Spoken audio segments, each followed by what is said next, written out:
Welcome back, everybody, to the NARPM podcast. And as promised, I got Stephen Fox with Upkeep Media. And Stephen, thank you so much for being here today, buddy. Pete, thanks so much for having me. I'm excited to be here. All right. So, Upkeep Media is basically a media company that focuses primarily on single family property management, property management companies. Isn't that correct? That's correct, exactly. So we focus primarily on helping single-family residential property management companies bring on more properties to manage. So helping them get found by investors, by rental property owners that are looking to hire a property management company. So, we're going to call this our marketing growth episode. We're going to grow the how do you grow your business? How do you grow your PM business through marketing efforts? All right. So Sounds that's about right. Hopefully I can provide some value. well, you're making a living out of it, so I know you will provide some value. So when I hear marketing, right, there's obviously different ways to market. There's the old way, the networking way, and then there's kind of the newer way, which is basically online marketing, which for time and effort and dollar, it seems to be the way to go. And then as you dig into it, you hear about this SEO. And this becomes like a magic word like that no one really knows. So what exactly is SEO, and what are some of the ways that you can improve your SEO as a company? Yeah, so I mean, SEO stands for search engine optimization. So what it is at its most basic level is getting your business found more on search engines. What a lot of people will think of when they think of SEO at the most basic level is showing up for something like property management, Houston, let's say, if you're based in Houston. What most property management companies don't realize, though, is the majority of searches online are not happening where someone is directly searching for a property management company. So, yes, there are a lot of searches for something like property management Houston, but there's 10 times more searches out there for rental property owners that are going out and searching for solutions to problems they're encountering with their rental property. So not only do you want to get your website and your business showing up for when someone's typing in property management Houston, for example, if you're located in Houston, you also want to be showing up when someone's going online and typing out, I don't know, something like, should I rent my home or sell it? Or How do I handle an eviction? exactly, how do I deal with this troubled tenant? Those are actually like the type of queries that are not only going to be good at bringing in traffic, they're also going to be good at actually getting them to convert. Because what happens is someone that's encountering a problem, when they go online and they search up for a solution and your company is actually able to guide them with that problem, it's going to make them trust you more. So if someone is going online trying to figure out how do I handle an eviction, they find, Pete Newbig Property Management, for example, and they see that Pete Newbig Property Management provides all this really great information that's helping them with managing their eviction. What do you think is going to happen, right? They're going to be like, you know what? This Pete Newbig Property Management company is able to do this probably much better than I can. I'm having a terrible time dealing with a tenant because at this point I'm dealing with an eviction. It makes it much more likely for them to want to actually reach out to you than if you just show up for something like property management Houston. Don't get me wrong, you want to show up for that as well, but there's a lot more to it than just showing up for like property management in your city. This is like a hack in a way, right? Like my understanding, and I'll ask the expert here. It takes a long time to get to that front page of the search, especially Google, right? Owns the space basically, and it takes a long time. And it takes a lot of content, and there's lots of different things that go into how Google will increase your SEO. Is that correct? Yeah, that's correct. So the amount of time will vary depending on the market, the competitiveness of that market, and basically like how old your business is as well. Generally, the older your business is, the more of a brand name it has in your market. Yeah, The and Google trusts it more, right? Exactly. But the truth is, anything in marketing these days takes time. It's not 2010 where you can put up an ad and you're one of three companies in your market that are running ads. Every property management company out there wants to get found. It's a very low barrier to entry industry. So if you want to actually stick around and get consistent leads using the internet, you need to have a longer term mindset. Like the mindset of, I'm going to make this work within the next 3 months, it's just not reality anymore. The companies that are doing best are the ones that have a longer term mindset that know, okay, you know what? I'm going to invest now so that in 3 years, 4 years, 5 years to come, I'm going to be receiving dividends from all the work that I put in. Yeah, and that's really hard, right? Because you're investing money into marketing and knowing that you're not going to get a lot of return on investment for, potentially a year. Yeah. So, do you see a lot of companies or a lot of clients make the mistake that they're spending a lot of time and effort to just get their name on that front page, in your example, Houston Property Management, versus using what I'm calling a hack, but basically creating content for those particular pain points? Like I So could do a content for like eviction Houston, right? And then have like and then second part of that question, blog versus video. Both yes, no, what? So lots of questions there. yeah, so first off, it's not that you don't want to show up for something like Rocket Lab in Houston. Don't get me wrong, that's gonna bring in leads, but it's much more difficult. Every single company out there is going for that. Where you can kind of pick up the lower hanging fruit quicker is by creating content geared towards particular keywords that are answering with solutions to problems that rental owners are encountering. Then Right. So basically the answer is both. yeah. But if you're only doing the one thing just to try to get your URL up on Property Management Houston, you're Mhm. probably doing it wrong. You need to do both, is basically what you're saying, right? Exactly. And one is actually going to help the other. So the more traffic you can get to your website from other types of queries, the more Google will start to pay attention to your website. The more Google starts to pay attention to your website, the more likely they are to show it higher in search results for a keyword like property management Houston. So it's basically like a spiral effect. You want to start with the lower hanging fruit, and that is what helps you eventually show up higher for those really competitive keywords. Okay, so if I'm going to do something that says eviction or some other pain point for property management, should I still throw in the keyword of Houston in there if I'm Houston, like evictions in Houston? Yeah, Uh, you can throw in evictions in Houston, but you wouldn't want to optimize that page to show up for something like property management Houston, for example. That'll never happen. Google's smart enough to know like we're not going to rank an article about it, the eviction process in Houston for a keyword like property management Houston. So you would do that through an inner page, being a blog post generally. And to answer your second question of video versus written content, both or neither? How does that work? If you can do both, that's best. So two things to think of there. One, if you are creating video content, not only can you put that up on your website, you can also use YouTube.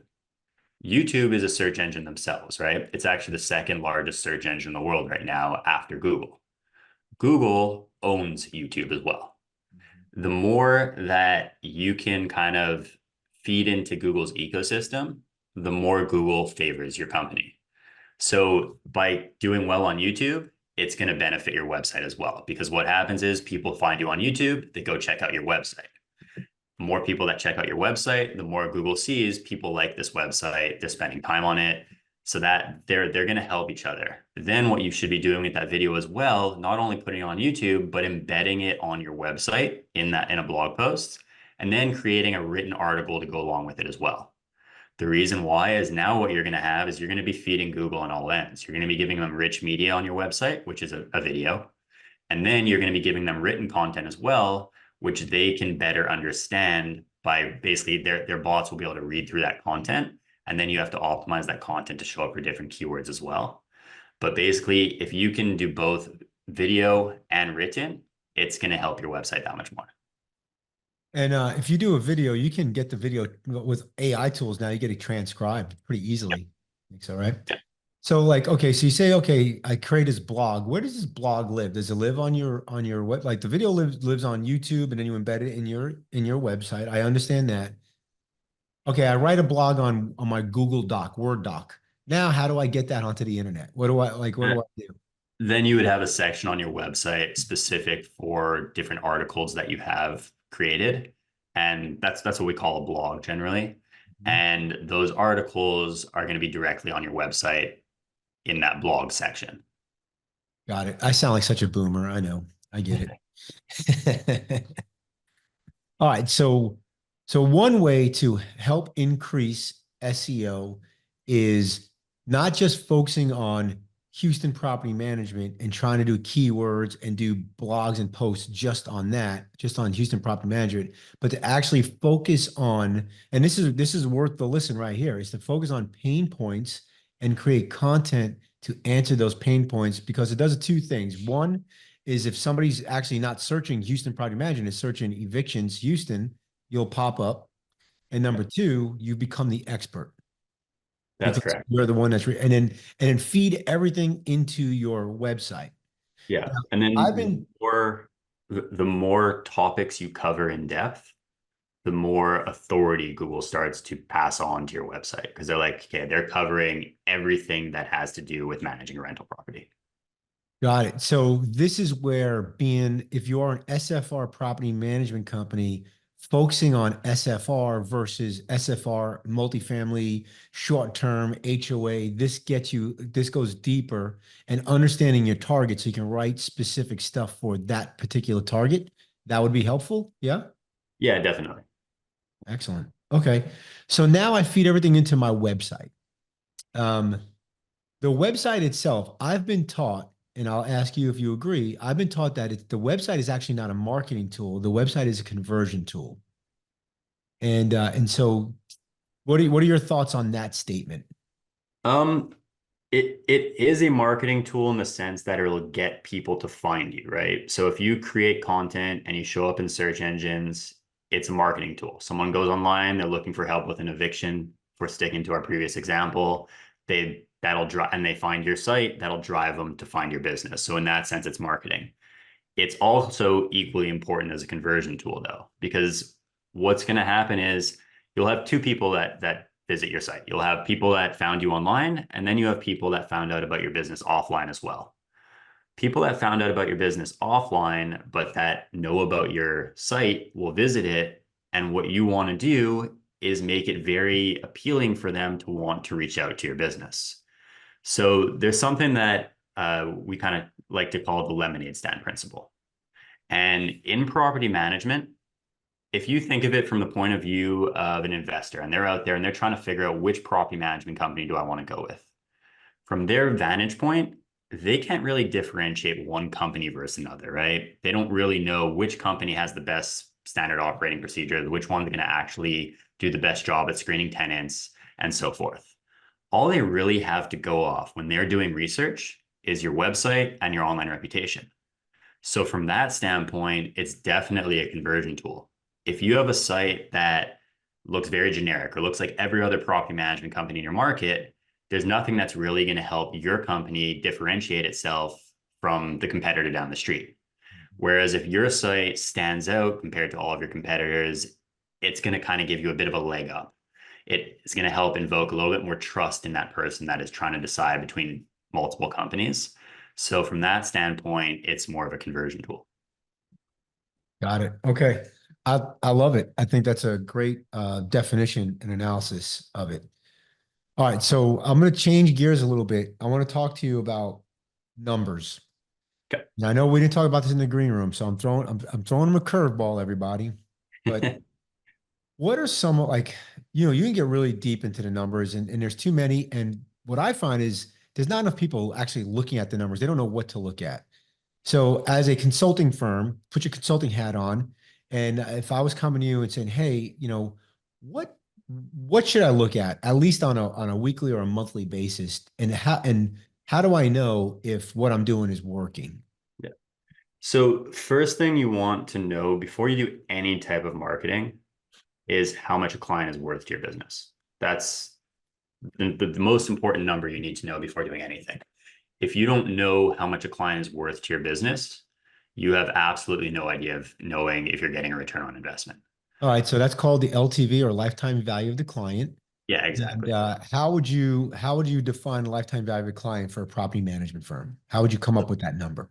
Yeah, so generally what recommend doing is take your average monthly management fee, Okay. multiply it by the average length of time someone stays with your business. So let's say they stay for 60 months, 5 years on average, okay? And your management fee is $100 per month. Okay. Then you're going to add on a lease. If you charge a leasing fee, add on that on as well. So let's say you charge first month's rent as your leasing fee. Then over the 5 year period, factor in how many times on average you need to charge that leasing fee. So let's say that you generally keep a tenant for about 2 to 3 years. We'll call it that you're going to charge that leasing fee twice over a 5 year period then, right? Mhm. So you'll add that on to your client lifetime value there as well. And then you're going to figure out any ancillary services that you offer as well. So what you want to do is basically add up all of the different fees that you charge for that client and then multiply it by your profit margin. So if your profit margin's 30% and you see that the total revenue you bring in from that client over a 5 year period is $10,000, you know a client's worth around $3,000 to your business. Now you know how much you can afford to spend to acquire a client. If you're able to go out and acquire a client for $500, you're bringing in 6 times the return, right? Using the example that I just spoke about. So that's kind of how you would go about figuring out what your client lifetime value is. Obviously, we're doing this really quick just through audio, but that's usually how you would calculate your I got ceiling. it. We did it just a tad different, but basically very similar. Instead of figuring out how many lease renewals, what we did is we just took the average over the year of, so we took, here's our revenue from all the income that we got from all the properties, divided by the number of properties, divided by 12, and came up with a number. Is Yeah, kind of how we did it. yeah, And it's similar. The way you're doing it is it's a little bit harder to do, but it's actually a more exact number. But this gives us an average, right? So, for example, if you're making, but I did it by, so I learned something though from you. What I learned, Stephen, is that I did it by top line revenue, and I like the way you did it better. So you say, "Oh, here's your top line revenue. Let's just say my top line revenue is 2,000 a year. They stay for 5 years, $10,000, but I'm running a 20% profit margin. Well, that's yeah. only worth $2,000 to me. So I love that. So if you're not doing the whole profit margin piece of it, I do recommend that you use Steven's formula for that. Okay, so now I know the LTV. So go back to go back to the original deal. So I know the LTV now. Right. So I gotta remember what my original question was because we went Yeah. on a So, whole so what are tangent other about metrics you should be about calculating? LTVs, right? Right. So yeah, so now I'm at my metric. So my first metric that you would like for me to know is my LTV. Yeah. The next metric you want to know is on average, how many leads are you generating per month, right? So you want to take an average of what it is before you start doing any marketing and then what that is over time as well. Now, you can't always compare one year versus the next because in property management, as you probably know, there is market upswings and downswings, right?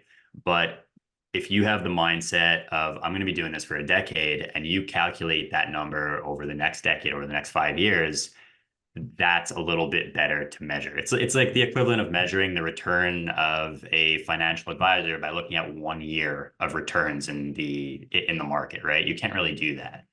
But what you want to do is over a long period of time have a track record and figure out, okay, how many leads are we generating per month on average?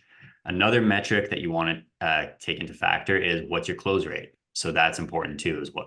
And so that one's important as well to know down pat, because you want to be able to calculate, okay, how many more leads do we need to bring in to hit our goals? All right, I'm going to pause you there. The lead thing I think is incredibly important, and you kind of glossed over it a little bit. The big question I have though, and I think this is hard for everybody, so I want to know if you have a really good way of doing this.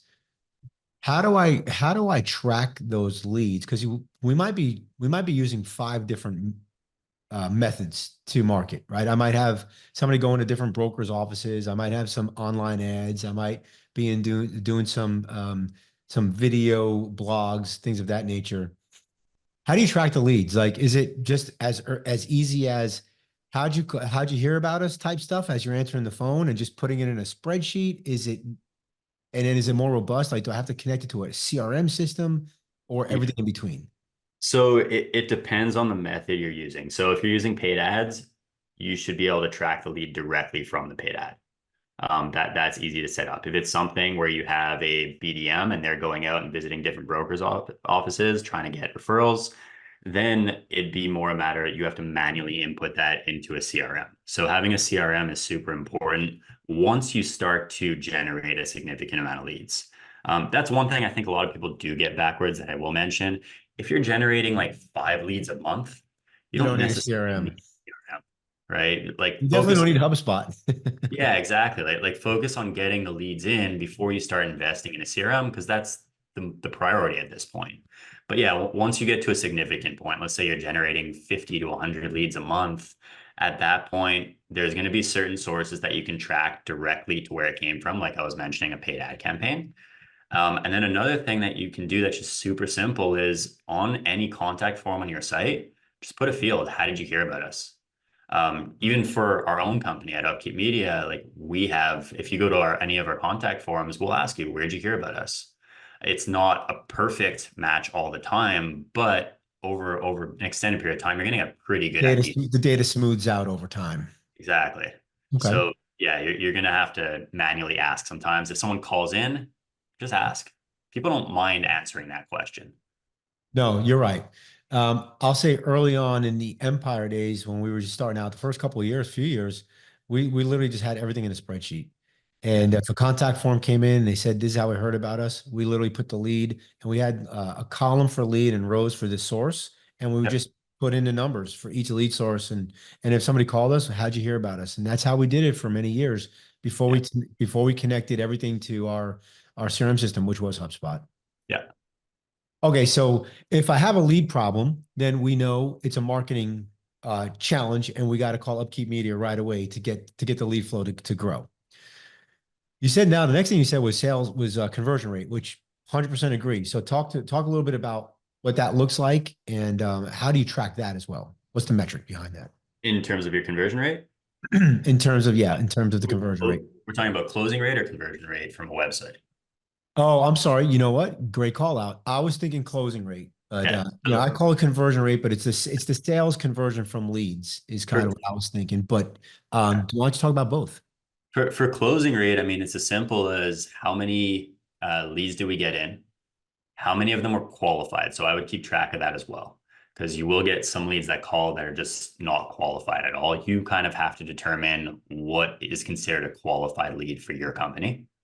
And then keeping track of those qualified leads that move to a sales call, how many of them sign up and become a client of ours.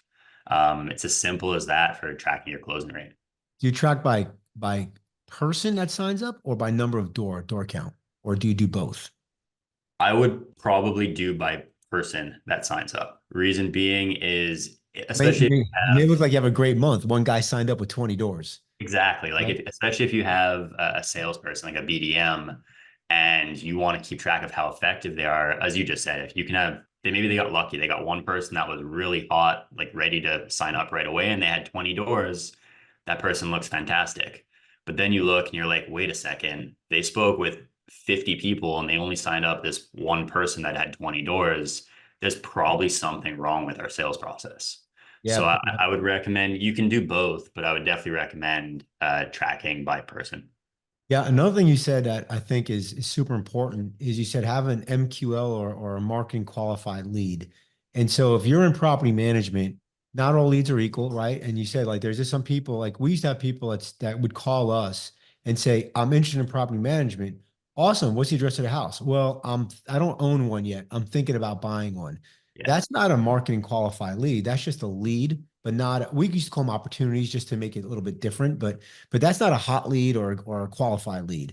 Yeah. So you And it need to depends. Like we work with some companies where they like those types of leads because they want to be able to actually sell them an investment property. So then you can classify it into two different buckets, right? You can have people that already own a property looking for property management, and you can have individuals that are looking to purchase an investment property. Yeah, it makes sense. Completely makes sense. Yeah, but not all leads are equal. And then you have your conversion rate. Now, do you do conversion rate from MQL or qualified lead or from just the main lead or both and just kind of keep an eye on it? In terms of from a sales call that comes in, Hmm. Like, I, so like, because I mean, oh, so when you're salespeople, do they just, in your mind here, are salespeople just reaching out to the MQLs or are they reaching out to all the leads just in case? they're reaching out to all the leads. All the So leads. there's also no way to necessarily know if someone's qualified or not before they speak You with do them. the best you can, sure. Yeah. And so then are your conversion rate then like I got this one guy or two people from all like do you break out the qualified leads versus the regular leads and look at those differences in conversion? Or do you just look at just one number? I would probably separate both. Separate. Again, this is not something that we specialize in. We're not on the sales side, so we're on the I know lead. I'm asking you stuff We that's out of your still wheelhouse and I get it. well, we still have a fair amount of these types of conversations with our Yeah. clients, though. So I would personally separate both. The more data you have, the better armed you are at the end of the day. All right, so let's kind of pivot and we got a few more minutes here. So let's kind of pivot and let's go give me some other as a marketing guru, let's just bullet point, give me some other ideas that people can do that maybe are not doing that can grow their company First with of all, I'm investment. definitely not a marketing guru. I won't tell myself that high. But so one thing I will point out is Marketing czar. one. We'll give you marketing czar. All right, I appreciate it. That is not self-touted. But one thing I would say people don't realize is everyone thinks about just going directly after the owner. I would say at least 10 to 15% of your marketing time should be spent on trying to build up referral partners as well. So that is one strategy that I definitely recommend that you start to focus on a little bit more if you are not. It's building up referral partnerships with realtors, with mortgage brokers, with literally anyone that deals with a rental property owner on a regular basis. So that would be one thing. The next thing that you should be doing is something we touched on, but not only focusing on Google, starting to focus on YouTube as well. YouTube is the second largest search engine. I It's almost thought you say focus on Yahoo. I was gonna be like, oh, what? no, no, no, no. That maybe 15 years ago, but not anymore. But yeah, YouTube is the second largest search engine in the world, right? And not only that, it's better at converting people. The reason being is when you're on video, someone gets a good understanding of who you are. They'll start to follow your content, and you'll see what happens is when they reach out, they're going to call as if they know you, which is kind of a strange thing to happen. Some stranger on the internet reaches out, they start talking to you as if you've had multiple conversations. But that's the beauty of it, right? When someone comes to your website, they read a couple articles, when they reach out, they don't know who they're going to be working with. Whereas when they find you through YouTube, they feel like they have a pretty good understanding of who you are and kind of the type of personality that you have. So that would be another method that you should definitely start to focus on. I love that. So you're basically focus on Google and YouTube, but we gotta talk about this other stuff. What about the Facebook, Insta, TikTok, all those other crap? Like, what is um, like like where do they fit in on this? Because they yeah, take a lot of freaking time, man. yeah. So generally, if we're talking about just putting up posts on social media like Facebook, Instagram, as you were talking about, those are what we've seen are going to help more on the tenant side. So as far as getting rental owners, I would not focus on that right away unless you're dominating the other platforms. If you're doing great on everywhere else and you want to continue to expand online, go for it. If you're at a point where you have barely any following on YouTube, you should definitely be focusing your time and resources on that before focusing on social media. Where social media can work well, though, is as a remarketing tool. So someone visits your website, they go on your site, they leave your site. If you don't do anything to stay top of mind with them, they'll never hear from you again. But what you can do is you can run retargeting ads, meaning anyone who visits your site, you can now run ads specifically to those individuals when they log in to Facebook. Now they were on Pete Newbig Property Management. They left your site. All of a sudden, they go into Facebook. They start seeing ads for your business everywhere they go. The reason why that's so powerful is because on average in today's day and age, people need around 7 to 8 touch points before they even start to trust a brand. So if they leave your site and never hear from you again, they're going to forget about you. They probably looked at 3 other competitors that same day. And that's something that Upkeep Media can help with, right? You guys can help with those retargeting of ads. Definitely. The important point though is you need to have a lot of people finding you before it makes sense. If you have no one finding you online, you have no one to retarget, right? If Which there's is no one brilliant because you guys visiting, can help with that too. yeah, exactly. But basically, that's where social media is probably the most effective for the majority of property management companies out there. I heard something recently. I want to get your opinion on it. Hmm. I heard that if you're doing $1 million or less a year, that you should only focus on one platform with like one message. What are your thoughts on that? Yeah, I mean, I would say that's pretty bang on, to be honest. You But like can for you example, can let's say scale your business. I'm Pete Property Management, and I'm doing less than $1 million a year in revenue. Hmm. Um, but I have a YouTube channel, a TikTok channel, an Insta channel, an X channel, a Facebook channel. Um, like It's I too think much. I think it's too much, right? No, definitely, because you're spreading your resources thin. If you're doing less than $1 million a year, you don't have the bandwidth to be doing all of these things well. So what ends up happening is you do each one half-ass. And because of that, you don't get results from any of them. So rather than trying to spread yourself too thin, just take all of that effort and put it into one area that you know can generate returns. So that's not saying like go put all your efforts into the newest social media platform that just came out.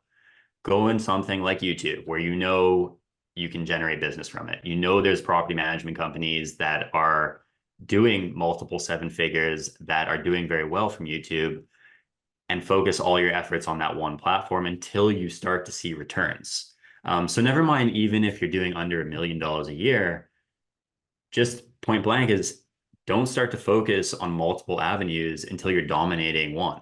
Dominate one, get really good at it, get it to a point where it's almost automated, and then start to focus on a second one, and then do one by one. I'm gonna ask you one more question before we hit break, and it just popped in my head and has nothing to do with anything other than I'm interested. So hopefully other people listening are interested. Do looking at sessions on your website, and looking at that trend over time, is that important? Is that an important metric to look at? And Yeah, definitely. it Yeah. is. Okay. Yeah. So So, you so want to see it go up, obviously. yeah. So you're talking about, at least from what I understand, you're talking about looking at your analytics, right? Looking at how many visitors are visiting your site on a That's regular. right.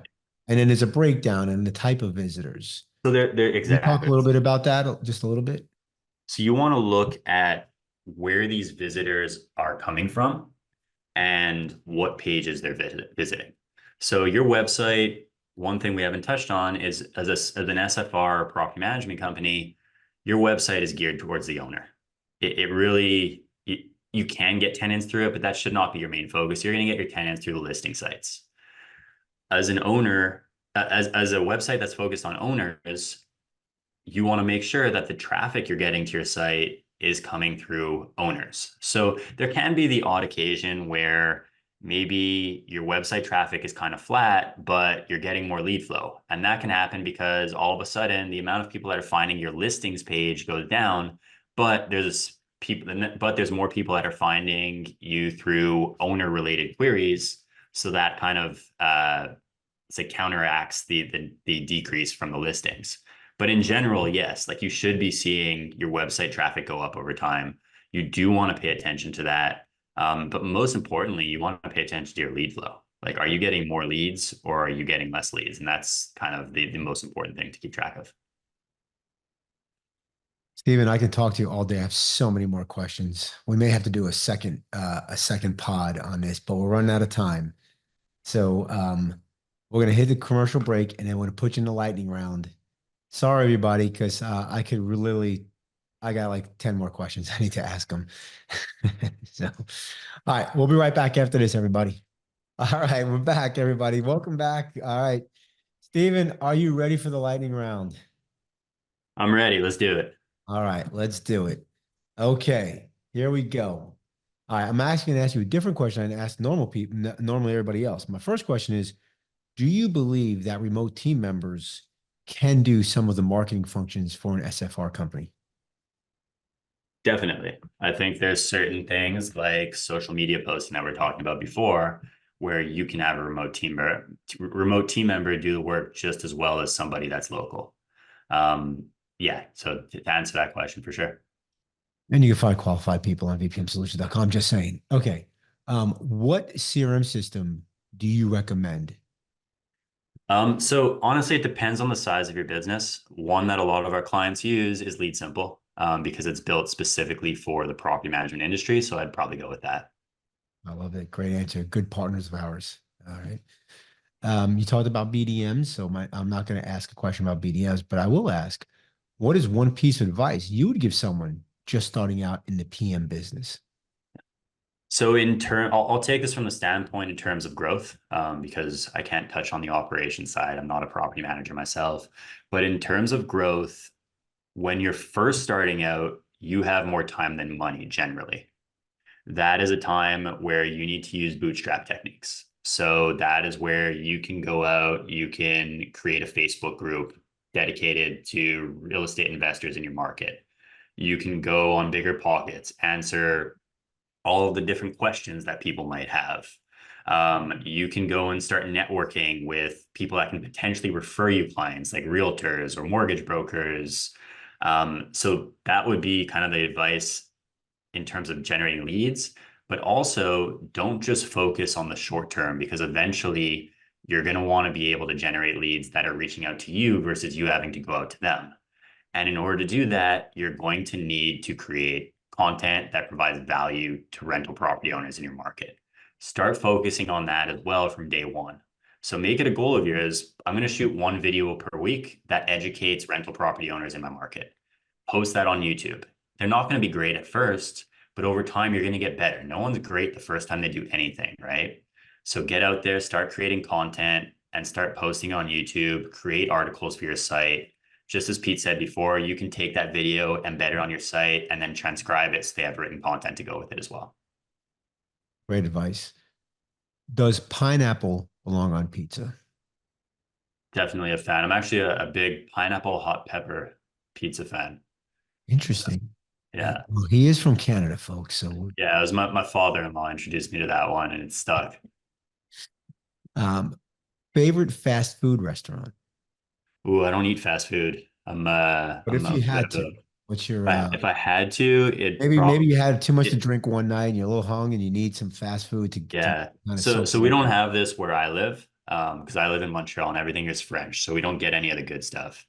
But anytime I That's have why the people in Montreal live a opportunity, lot longer, healthier lives than everybody inside. I don't know about that. We probably drink too much wine to make up for it or something. But probably a Popeyes hot chicken sandwich. Oh, it's hot That would be my chicken. move. All Yeah. right. That'd be your go-to. I like Yeah. that. What was your first job? First job was I used to play basketball. So my first job was a basketball referee.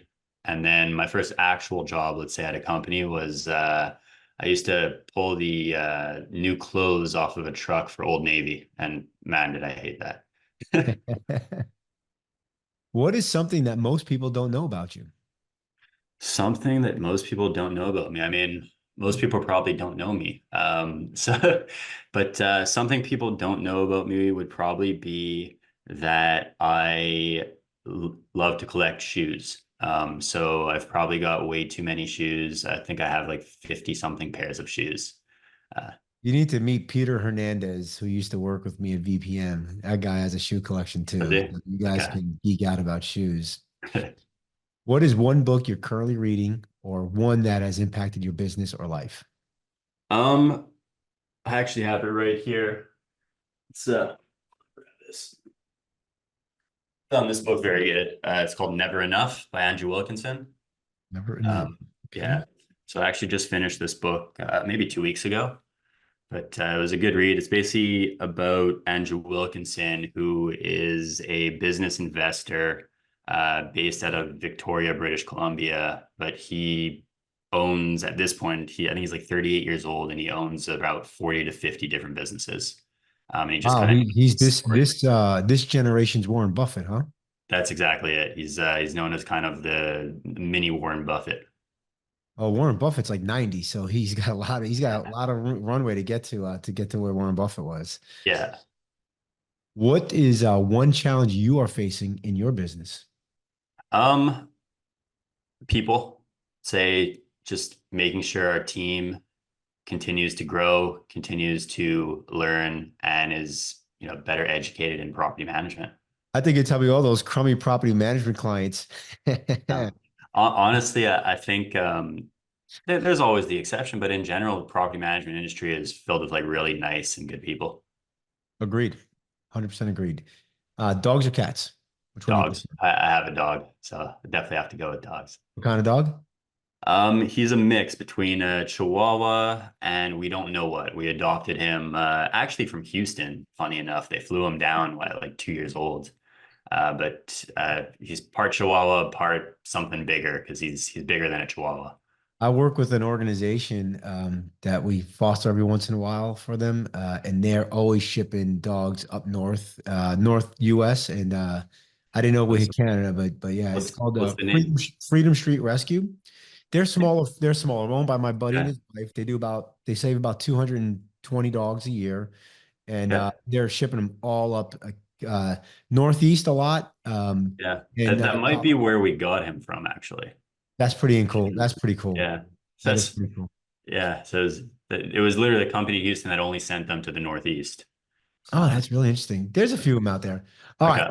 Steven, somebody heard this. They're like, holy crap, I need to talk to him. How to get in touch with you. Yeah. Visit our website at upkeepmedia.com/growth.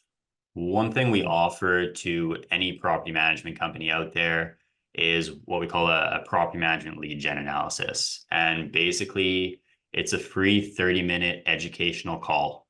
You're going to sign up for a time that's convenient for you to speak. And then a team member of ours is going to reach out at that time and they'll walk you through a few things. So they'll show you what your competitors are doing to bring on new properties to manage. So they'll show you what strategies they're using. They'll show you where you're currently positioned from an online standpoint, and then give you some recommendations on things you can focus on to grow your business, regardless of whether or not we work together. So really our goal is to provide as much value as we can. If we're a good fit and we can help you, we'd love to do so. If we're not, that's perfectly fine. We still want you to have left that call being like, okay, I learned something that was not a waste of my 30 minutes. And if you are not a member of NARPM, please go to narpm.org or call them at 800-782-3452.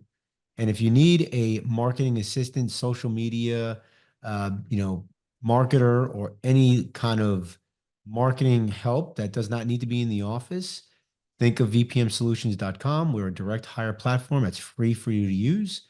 Reach out to me personally, pete@vpmsolutions.com. I'm more than happy to answer any questions you all have. Steven, thank you so much for being here today, buddy. Thanks so much, Pete. Hey, everybody.